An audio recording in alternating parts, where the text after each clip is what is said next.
In 1929, Hergé created one of the most famous and loved characters of the 20th century, Tintin. As a boy interested in aeroplanes and space rockets and things, I was immediately taken by just the beautiful illustrations of Hergé. Here was this fantastic draftsman, those clean lines and the colours. Tintin became a reflection of Hergé's Boy Scout ideals, and his adventures created a graphic history of the 20th century. He covers both angles, the fantastic artwork and the narrative. So it's unique, really. I used to read The Dandy and the Beano, of course, comedy comic strips, and it was really set apart from those. It felt more real. The worlds and characters he would create captivated a generation. I'm still taken by the shady dealings, the shenanigans, the darkness, the international espionage. I was totally drawn into Tintin's world and immersed myself in it.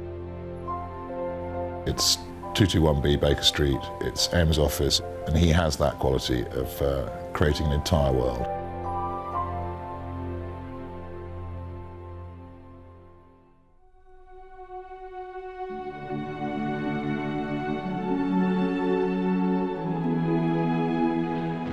Born in Belgium, 1907, Hergé saw the horrors of war as a boy.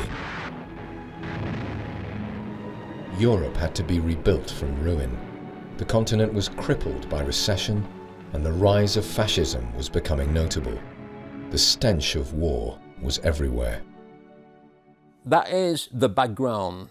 You're heading out in the world, and behind you is the war. It colors everything.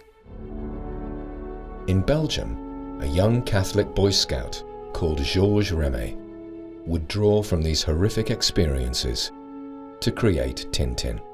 So the stories I read in the comics were about destruction and war, and they seem to be part of the normal landscape. Remé's close ties to the church, particularly priest Norbert Wallez, led him to work for ultra-conservative newspaper Petit Vingtieme. It was here that Remé gave birth to both Tintin and his pen name, Hergé. Well, interestingly, I discovered that Hergé got his name by reversing his initials on his original name. So I think there was a bit of the espionage about him. So I suppose in his own way, he was a sort of a Belgian John le Carré. Under the influence of right-wing newspaper Le Petit Vingtieme, Hergé began Tintin's adventures, and from the start, he would be seen as a little controversial. As a young man, he was, I think, very heavily influenced by his kind of Catholic patron, and he was almost told that these were the politics that he had to adhere to. I'm not sure I did think about Hergé too much to begin with. I mean, I think he speaks through his art, and it was only later that I came to discover the origins of Tintin and some of the controversies. As a cartoonist, you do satire, so what you snarl at, is kind of a mirror image of yourself, really.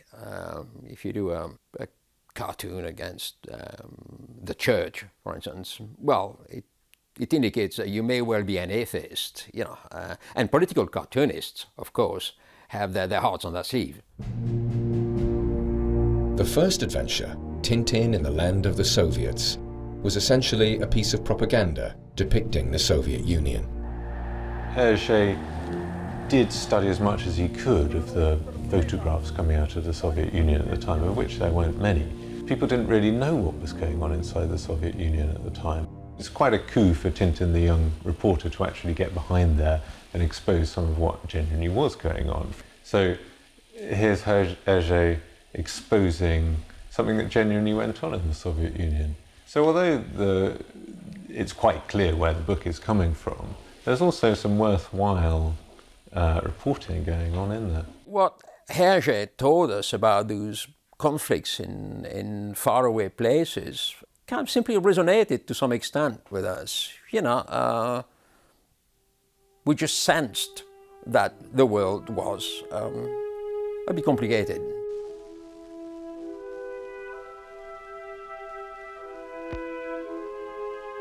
In the early 1930s, Hergé began Tintin's second adventure and referenced Belgium's disastrous attempt at the colonization of Congo at the turn of the 20th century.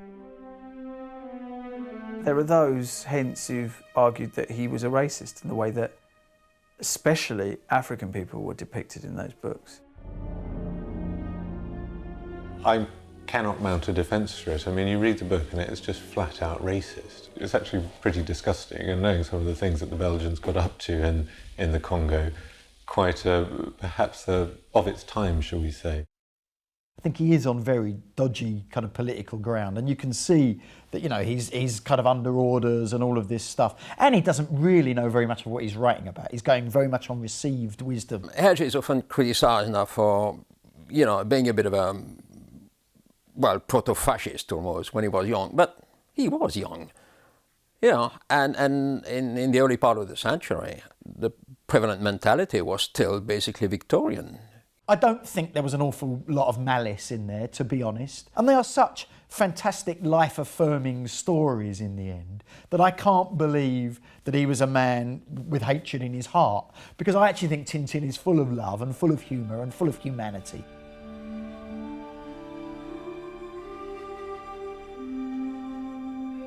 For the third instalment in the Tintin series, Hergé ventured into America. His excitement and passion for a country he knew from films and adventure novels shone through. Tintin in America was always one of my favourites when I was a boy. There's something about the cowboys and Indians setting that really appealed. I have a horse you can use for a few days. I got just the one for you. Her name's Beatrice. Hello, Beatrice. You can see his love of cowboys and the Wild West and all the adventures that in small town Belgium must have just been an incredible idea. And that's when I think you start to get the real love of adventure, the love of this big wide world. Because in many respects, throughout, Tintin is an innocent abroad. That's kind of what he is. Tintin in America also included the ultimate baddies of the era, the American gangster. That's Tintin's hotel room on the 37th floor. Just make sure you don't miss. Hergé even featured the real-life kingpin, Al Capone. Al Capone's train is arriving from Chicago, and the crowd is rushing to get a glimpse of the ex-big shot. A sedan is waiting to take him to prison, and here he is, still sporting his big white hat. If you're a European and you're living in Belgium, then at the time, who are going to be the big characters and big faces in American life, other than politicians and film stars? I suppose it would be the bad boys, the Al Capones. Gangsters always appeal to small boys, and having Al Capone in there and some of the gunfights that they have, standing on the side of the sedan cars or Cadillacs and sort of machine gunning each other is terrifically exciting. One of the things that's great and timeless about Tintin is that they are both of their time, and he brings in contemporary issues and characters and all of that, but they are all also timeless. It's good against evil. It's you know, it's eternal boys stuff. Huh? Hands up! You're under arrest. Tintin, thanks to you, we've landed a very big fish. It was that whole idea of sharing the adventure with other boys at school.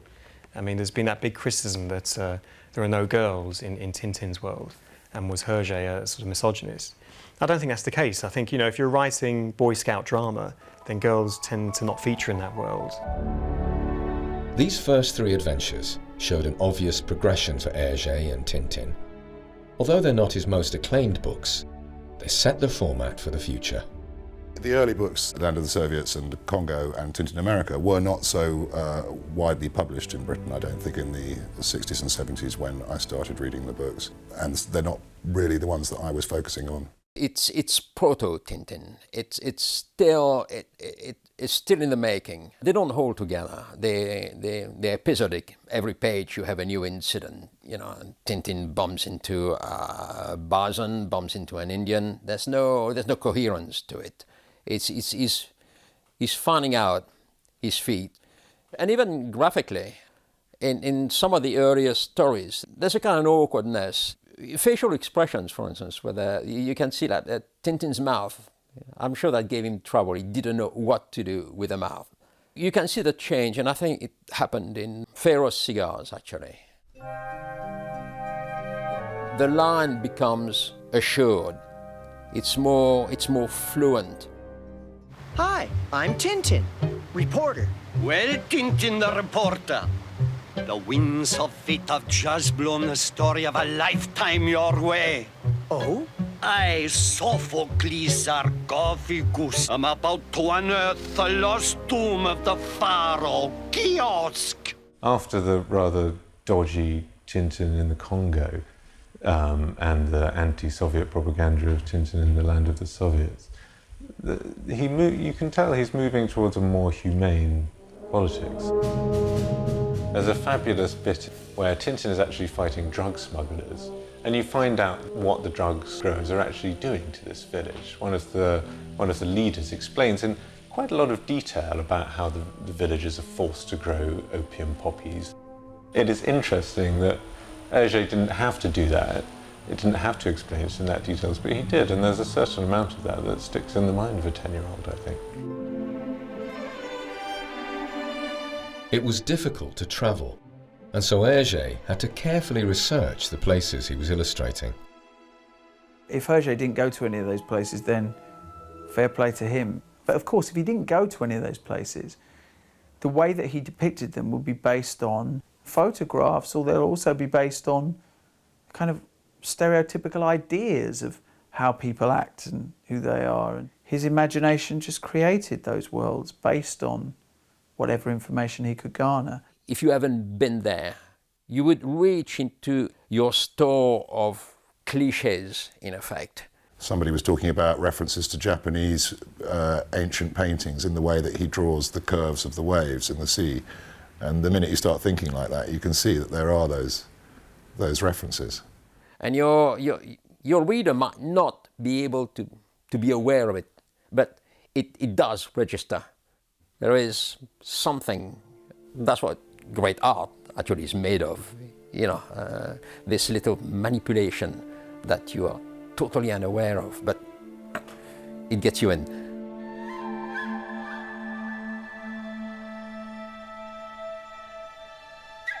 In 1934, Japan occupied China. Hergé objected to the conflict, and he used it as a background for his next Tintin adventure, The Blue Lotus. Well, I remember being terribly impressed by that. I mean, I was 10 years old. I didn't know about the international concession in Shanghai. Uh-oh, I think we're lost. In the book, it does look different. You've never been to China. You don't know what a Chinese house looks like, but I just trusted Hergé. I trusted him. Hergé paid particular attention to Oriental drawing style to bring authenticity to the story. He had been introduced to the architect Chang Chong-chen, who made him pay more attention to Oriental art. Hergé decided that if he was going to have Tintin moving around the world, he better get serious about researching. So I believe he went into collaboration with Chang and collaborated with him on how to use the calligraphy and how to depict the Chinese buildings. Hergé became good friends with Chang, and his appreciation ended with him writing him in as a character in Tintin's adventures. My name is Tintin. And I'm Chang. Okay, Chang, off to Hukao. It's something that he would return to again and again, always researching very meticulously, travelling if he could, in order to put Tintin's adventures in the most realistic possible setting.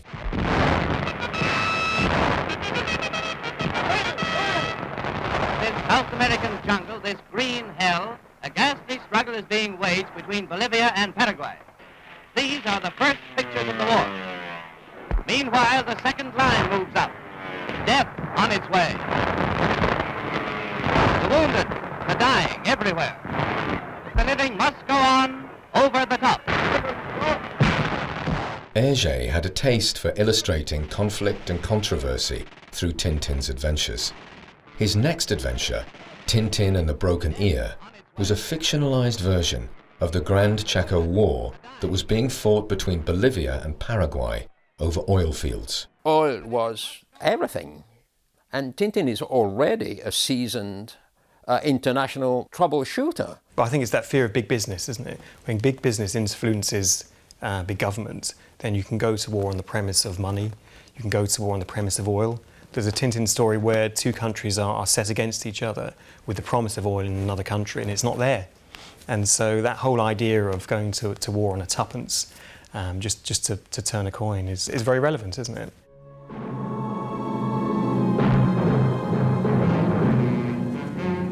Once again, the rattle of a German army on the march echoes in Europe. Where that march may end, no man can foretell, least of all the man who gave the order. But here before our eyes unfolds the drama of a nation dying. You have seen the map change once again in Europe. Take warning and offer yourself for national service. Is this the last attack upon a small state? Or is it to be followed by others? Is this in fact a step in the direction of an attempt to dominate the world by force? Just before World War II broke out, Hergé produced The Black Island and was inspired by one of the most popular films at the time, The 39 Steps, directed by Alfred Hitchcock. If you look at his works before the war, you can see that he's no fascist.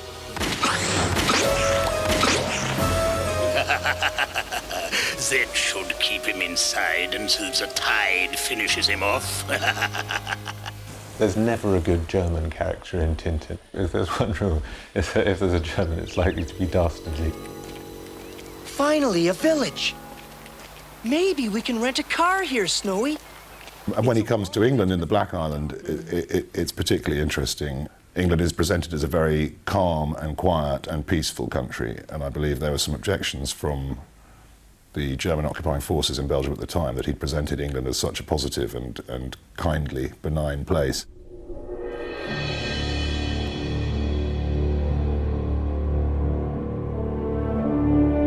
By 1939, Europe was racked with fear over the aggressive moves of Adolf Hitler and Benito Mussolini.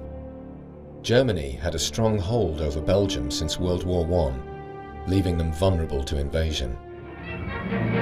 A deserted town in Belgium, cleared for the action of two colossal armies.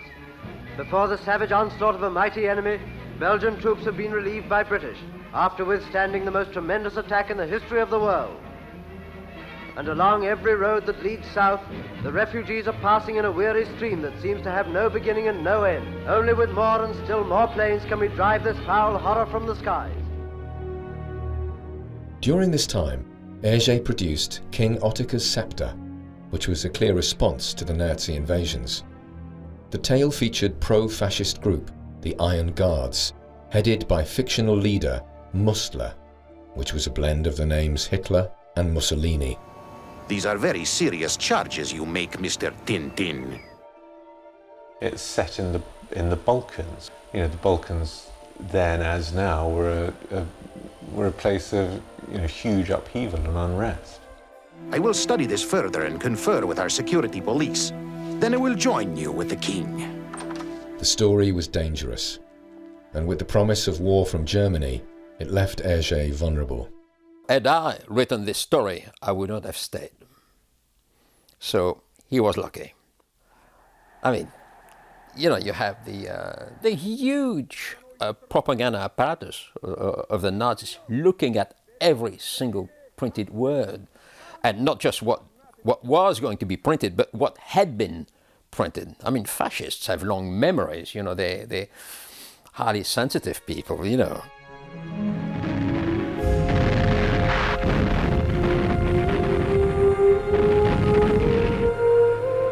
1940, Belgium's worst fear came to life when German forces invaded.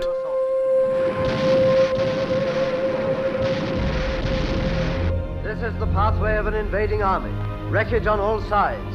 Houses and shops, churches and schools, alike battered into unrecognizable heaps of rubbish. And along every road that leads south, the refugees are passing in a weary stream that seems to have no beginning and no end.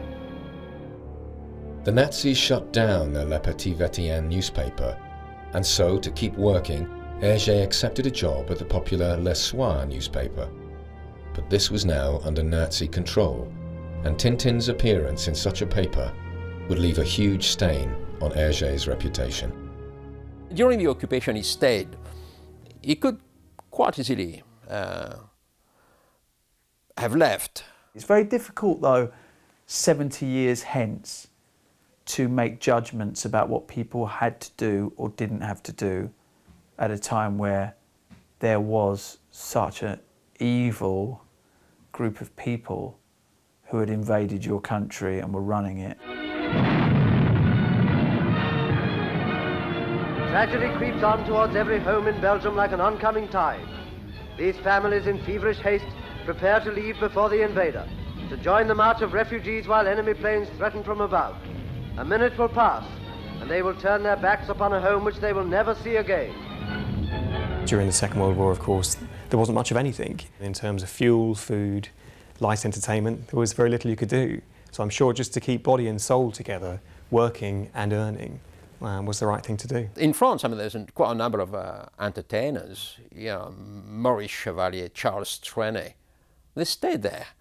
And at the end of the war, people say, you're a great collaborator because you just stayed. I think quite often with these incredibly hard-working artists, they're not necessarily political. But it was obvious that if you wanted to carry on working in occupied Europe at that time, you had to toe the line. Hergé produced 6 stories during the war, which avoided any controversy.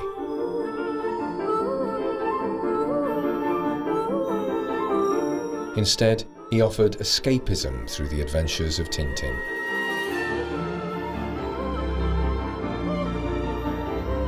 The work that he did under the Nazis actually pushed him away from the political storylines he had been exploring and towards rather sort of lovely escapist fantasies, which are some of his most charming works, I think. They're the works that he produced in an extraordinary burst of creativity, and actually they're some of the most enduring, I think. That's strange. I've never noticed that star before. I smell a story here. Come on, Snowy. But what I love about it is it's Tintin expanding his horizons, and he's looking up to the stars, and it is about meteorites falling, and it kind of goes beyond the earthly confines, and yet it's still just a classic great Tintin adventure, and it's got boats, and it's got biplanes, and it's got kind of what would then have been the latest technology. It's just a really, really good story. That's pure escapism, you know, and the authorities must have liked that. Wow! Look at this. Now we're getting somewhere. Crab with the golden claws. It just sounds like something from a Bond film. It's brilliant, before I was even aware of James Bond. The war years also produced Tintin's most famous sidekicks, who would go on to become lifelong favourites. The characters were just brilliant. Just brilliant. Everyone, like Snowy the dog and Captain Haddock. They're all good because they've all got the essential elements. You can't do Tintin without Tintin and the quiff and the clothes and Snowy with the bone in his mouth and Captain Haddock with, you know, all those wonderful alliterative kind of phrases and insults. Ah, here we go. My nose, billions of blistering barnacles. What a line. And the great thing about what Hergé came up with is that he came up with a drunk to start with. And so it's a beauty, you know. Haddock is marvelous. The Thompsons, to some degree, are kind of Lestrade. They're the bumbling cops that appear in, you know, in crime fiction pretty much throughout. And Calculus, who's that great, he's the, you know, the trust me, I'm a scientist figure. They're just such great stock characters that wherever they go in this world or out of it, you know, up into space or down into the seven seas, they're just great characters. Tintin's sidekicks, although a welcome addition to the series, were unusual characters to have alongside the young Belgian hero. They all seem to be almost like surrogate parents to him. Haddock, Calculus, the Thompson, they're old enough to be his parents. And it allows him to move throughout the world without the encumbrances that adult characters have. So there's a certain innocence there as well, which is interesting. Today, if Haddock was Tintin's dad, Tintin would be on the at-risk register because he'd be a terrible parent, taking him on these adventures and drinking the way he does and with the violence. So he's not aspiring to be like these adults, but he wants them in his world. So pretty much it's a dysfunctional setup, isn't it? Tintin's the only one really with any real credibility.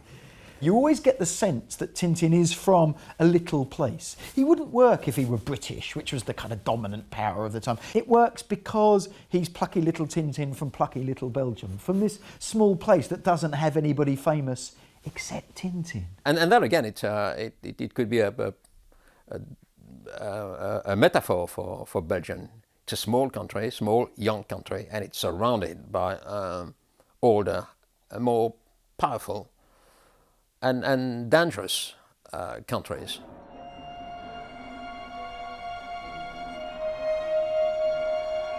When the war ended, Hergé's very survival meant that he was once again accused of being a Nazi collaborator. At the end of the war, you know, you have a lot of patriots coming out of the woodwork. They were in the resistance all along, you know, that sort of thing. You know, they want to find the guilty parties, the whiter than white, you know, self-righteous characters. You know, you emerge out of this dreadful thing with, well, actually no moral standing at all. Hergé was one, and he must have asked himself, well, could I have done this, could I have done that? But he's a cartoon. It's not meant to be the real world. And I think it's only because he's such a believable character that you even start to do that. He's a line drawing with a quiff, and you have to remind yourself of that. He was banned from newspapers for 2 years.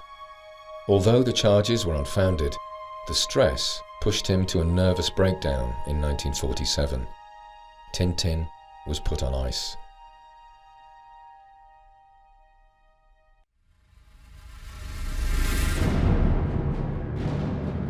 When Hergé returned, he finished many of the books he had started during the war, which were still grounded in fantastic escapist adventures, featuring the new regulars of Haddock and Calculus.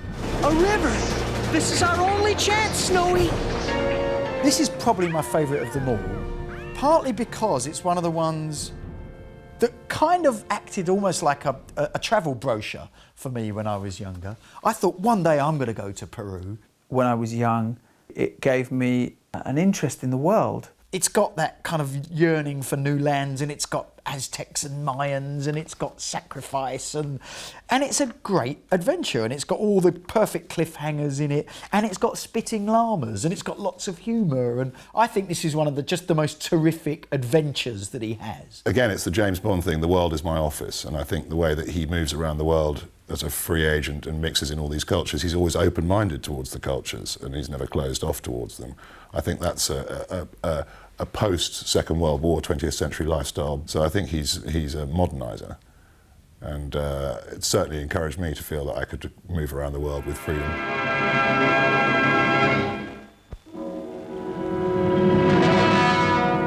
For more than a year, Eniwetok, a lonely Pacific atoll, has kept a secret which these pictures reveal for the first time.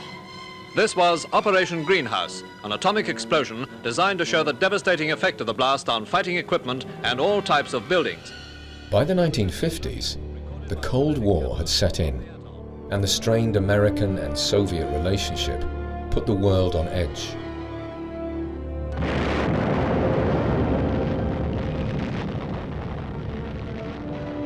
Several months ago, we saw and heard our president announce a pair of unusual events in this day of Cold War tensions. He, as the leader of the West, would exchange visits with the leader of the East, Premier Khrushchev. The threat of nuclear war was at the forefront of people's minds and inspired Hergé to produce the Calculus Affair, which sees Professor Calculus develop a weapon of potential power. Over the years, I have reread Calculus Affair, which is possibly my favorite. I think Hergé was great when he did international politics, and I think that beefs up his stories. The Americans and the Soviets were also locked in a race to the moon, and over a decade before anyone would make the landing, Hergé transported Tintin to the moon in espionage classics. Men had gone on to explore the realms beyond, into the dizzy heights of space, onward toward the planets. There lies the new course for brave men with wings. Up there is the everlasting monument to Wilbur and Orville Wright. I was fascinated by the idea going to the moon, and suddenly the Soviets, the communists, are way ahead of us. And the notion was that they were technologically backward. And suddenly they're there. They put the first man up in orbit. They send the first craft to hit the moon, to go around the moon. The Americans were absolutely, and the rest of the Western world is kind of a... So Hergé didn't have this as a trigger. I think he just, that was a normal thing to do, send Tintin to the moon. The stories came 16 years before the actual Apollo moon landings, and the technology was still being developed. But again, Hergé's research and attention to detail made the stories seem accurate. For a long time, the moon was just about everything. It was at the limit of imagination. So why bother with galaxies and stars? You could base a science fiction story within the moon's orbit, and it satisfied everybody's imagination.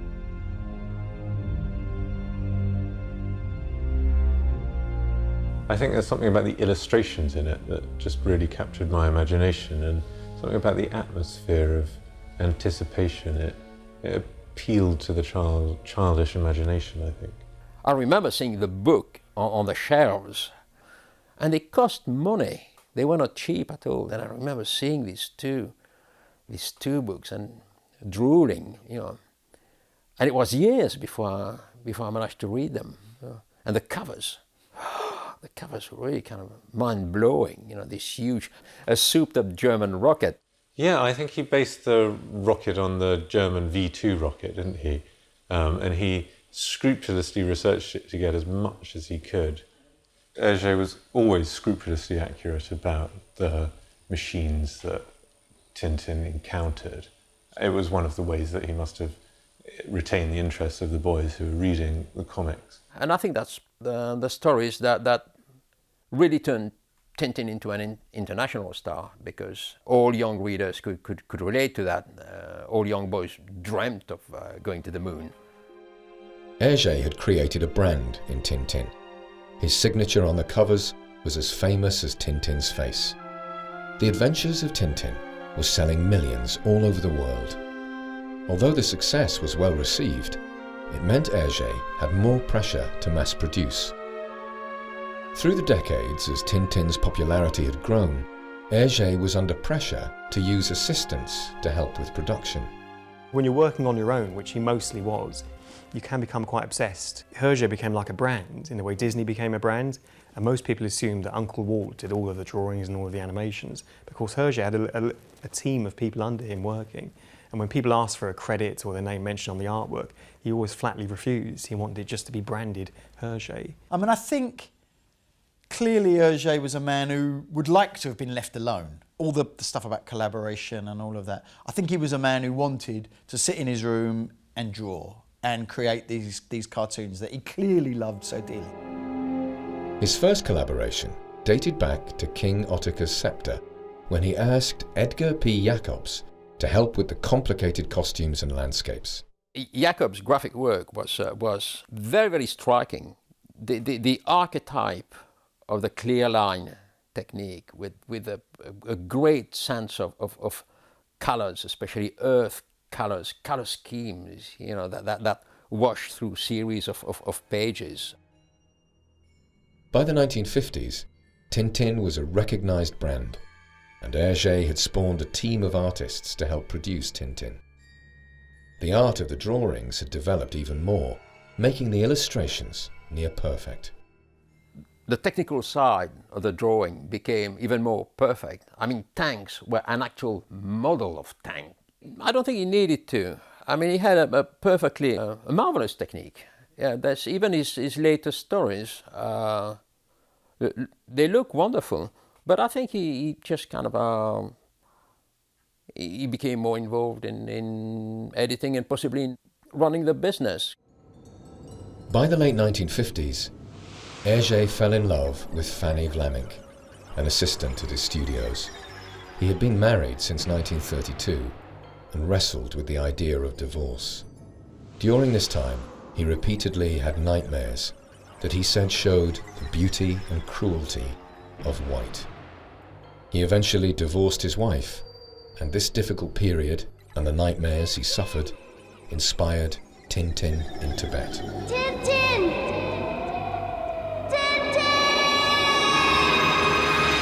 Chang!